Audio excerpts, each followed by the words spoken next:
ইন্নাল হামদুলিল্লাহ ওয়াসসালাতু ওয়াসসালামু আলা রাসূলিল্লাহ আম্মা বাদ। আমাদের সমাজের অনেক অবুঝ ধর্ম সম্পর্কে যারা তেমন বুঝেন না, তারা বিভিন্ন ভণ্ডদের কথায় বিভ্রান্ত হয়ে মাজারে সেজদা দেন, কবরে যেয়ে সেজদা দেন।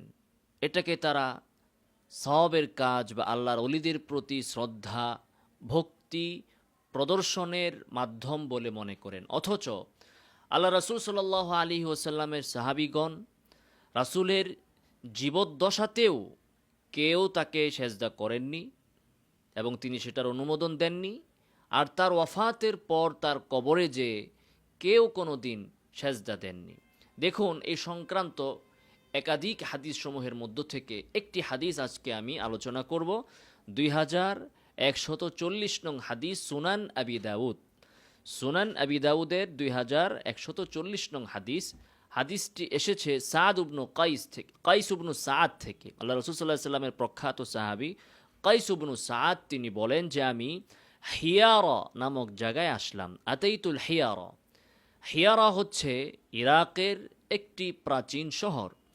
তো তিনি বলছেন যে আমি হিয়ারায় আসলাম, এসে দেখি ইয়াসজুদুনা লিমারজুবানিন লাহুম ফারাআইতুন নাসা ইয়াসজুদুনা লিমারজুবানিন লাহুম। আমি দেখলাম যে হিয়ারার লোকেরা তাদের সেনাপতিকে সেজদা করে। তখন আমি মনে মনে ভাবলাম, ফারাসূলুল্লাহ সাল্লাল্লাহু আলাইহি ওয়াসাল্লাম আহাক্কু আন ইউসজাদা লাহ, যে আল্লাহর রাসূল তো সেজদা পাওয়ার অধিক উপযুক্ত। যদি হিয়ারার সেনাপতিরা ওই শহরের অধিবাসীদের থেকে সেজদা পেতে পারে, তো আমরা তো নবীর উম্মত, নবী আমাদের থেকে এই সেজদা পাওয়ার অধিক হকদার। তাই তিনি যখন মদিনায় আসলেন, তখন রাসূল সাল্লাল্লাহু আলাইহি ওয়াসাল্লামকে বললেন যে ইন্নী আতাইতুল হিয়ারা ফারাআইতুহুম ইয়াসজুদুনা লিমারজুবানিন লাহুম। ইয়া আল্লাহর রাসূল, আমি দেখলাম হিয়ারাতে লোকজন তাদের সেনাপতিকে সেজদা করছে।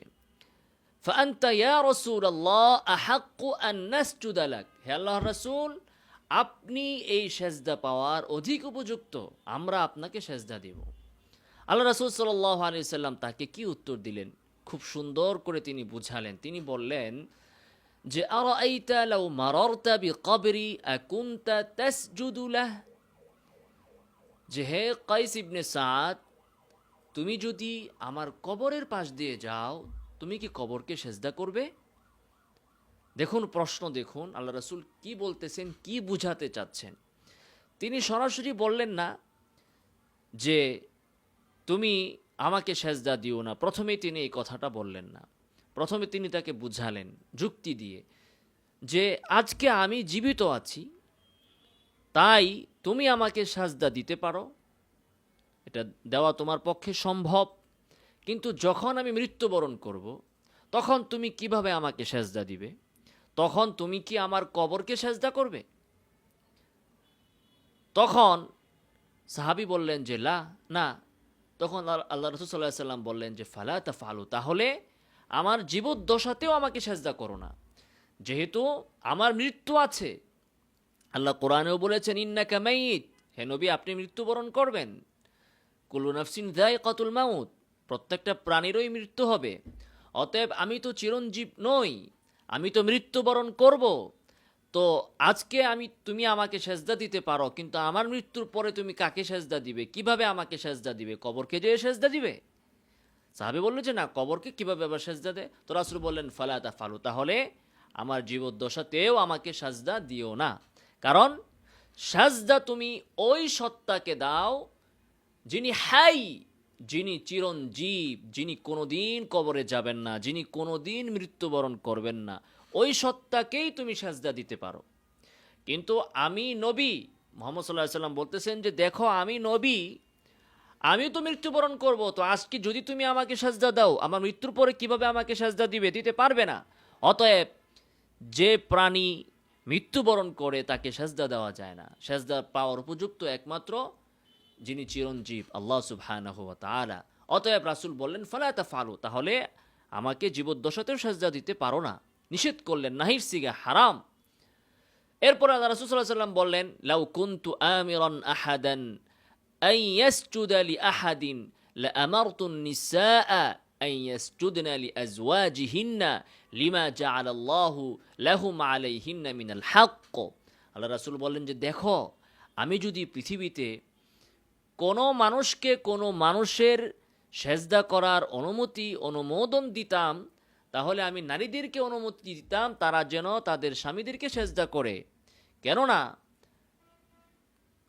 স্বামীর অনেক হক আল্লাহ তাআলা রেখেছেন স্ত্রীদের উপর, অতএব সেজদা করা যাবে না। দেখুন, এই হাদিসের ব্যাখ্যায় ইমাম তৈবি রাহিমাহুল্লাহ তিনি কত সুন্দর করে বলেছেন। ইমাম তৈবির এই বক্তব্যটি এসেছে আউনুল মাবুদ এবং এর সাথে যে ইবনুল কাইয়িমের ব্যাখ্যা গ্রন্থ হাসিয়া আছে সেখানে এসেছে। ইমাম তৈবি রাহিমাহুল্লাহ বলতেছেন, এই কথার ব্যাখ্যায় যে তুমি যখন আমার কবরের পাশ দিয়ে যাবে তুমি কি কবরকে সেজদা করবে, এই কথার ব্যাখ্যা ইমাম তৈবি বলতেছেন উসজুদু লিল হাই। এই কথার অর্থ হচ্ছে তুমি সেজদা করো চিরঞ্জীবকে, আল্লাযী লা ইয়ামুত, যিনি কোনোদিন মৃত্যুবরণ করবেন না, ওয়ালিমান মুলকুহু লা ইয়াজুল, আর যার রাজত্ব সাম্রাজ্য কোনোদিন নিঃশেষ হবে না।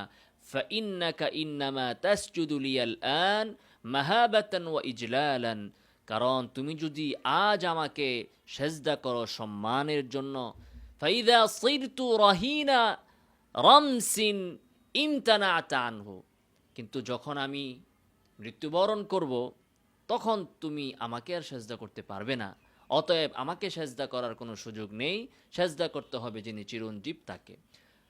তো আমরা এখানে দেখলাম যে রাসূল সাল্লাল্লাহু আলাইহি ওয়াসাল্লাম তিনি জীবদ্দশাতেই সেজদা নেন নাই, কারণ হিসাবে তিনি উল্লেখ করেছেন যে তিনি মৃত্যুবরণ করবেন এজন্য। তো আজকে আমরা ওই মৃত পীরের মাজারকে কিভাবে সেজদা দেই, যেখানে নবী জীবদ্দশাতে সেজদা নেন নাই এজন্য যে তারও মৃত্যু হবে, মৃত্যুর পরে কিভাবে আর সেজদা দিবে। তো সেখানে মরা পীরকে আজকে এই ভণ্ড অনুসারীরা কি করে সেজদা দেয়। অতএব আল্লাহ সুবহানাহু ওয়া তাআলা আমাদেরকে এই ধরনের বিভ্রান্তি থেকে হেফাজত করুন। আমিন। ওয়া আখিরু দাওয়ানা আনিল হামদুলিল্লাহি রাব্বিল আলামিন।